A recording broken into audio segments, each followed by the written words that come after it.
Si Hoben. Nagsiswimming. Para makita ni Alonso. Alonso! Alonso, look at your daddy, lo. Hi, Alonso! It's nice to hear. Swimming tayo. Andito po kami sa Silvinas Cabin Resort. Ayan. Halika, Alonso. Swimming tayo. Katatapos lang namin mag-breakfast. Diyan kami nag-breakfast. Pre-breakfast. So, dito yung cottage ni Ate Beo. 103.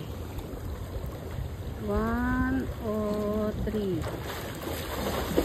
Ayan. Dito naman kami sa 104. Ayan. Mag-isa kaming cabin.